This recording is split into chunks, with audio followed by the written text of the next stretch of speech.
திருப்பூர் மண்டல போக்குவரத்து அண்ணா தொழிற்சங்கத்தின் சார்பில் மே தின விழா கொடியேற்றத்துடன் சிறப்பாக இன்று நடைபெற்றது. இதில் முன்னாள் சட்டப்பேரவை துணைத் தலைவரும் திருப்பூர் மாநகர மாவட்ட செயலாளருமான பொள்ளாச்சி ஜெயராமன் கலந்து கொண்டு கொடியேற்றி வைத்து அனைவருக்கும் இனிப்பு வழங்கினார்.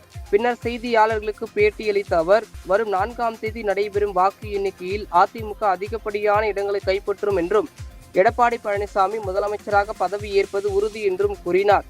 சில ஊடகங்கள் வாங்கிய ஊதியத்திற்காக கருத்து கணிப்பு என்ற பெயரில் கருத்து திணிப்பை வெளியிட்டுள்ளனர் எனவும், இதெல்லாம் அதிமுக தொண்டர்களை சோர்வடைய செய்யாது என்றும் அவர் குறிப்பிட்டார்.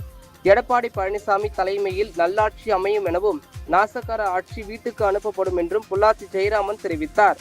இந்த நிகழ்வில் திருப்பூர் வடக்கு அதிமுக சட்டமன்ற உறுப்பினர் விஜயகுமார், திருப்பூர் மாநகர மாவட்ட அவைத் தலைவரும் முன்னாள் சட்டமன்ற உறுப்பினருமான பழனிசாமி, திருப்பூர் மாநகராட்சி எதிர்க்கட்சி தலைவர் அன்பகம் உள்ளிட்ட நிர்வாகிகள் கலந்து கொண்டனர். அனைவருக்கும் மே தின விழா நல்வாழ்த்துக்கள். கழக பொதுச் செயலாளர் அண்ணன் எடப்பாடியார் அவர்கள் மே 4ஆம் தேதி நடைபெறுகிற வாக்கு எண்ணிக்கையிலே அதிகப்படியான ஓட்டு வித்தியாசத்திலே தமிழகம் முழுவதும் 234 தொகுதியிலே அறுதி பெரும்பான்மை பெற்று சிறப்பான ஆட்சி அமைப்பார்.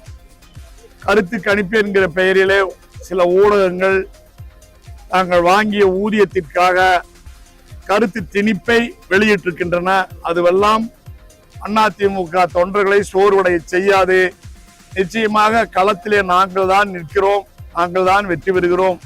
எடப்பாடியார் அவர்கள் தான் அதிகப்படியான தொகுதியிலே இரட்டை இலை சின்னமும் எங்களுடைய கூட்டணி கட்சியான பாரதிய ஜனதா மற்றும் கூட்டணி கட்சிகளும் வெற்றி பெறும். நல்லாட்சி தமிழகத்திலே அமையும். இந்த நாசகார ஆட்சி வீட்டுக்கு போகும்.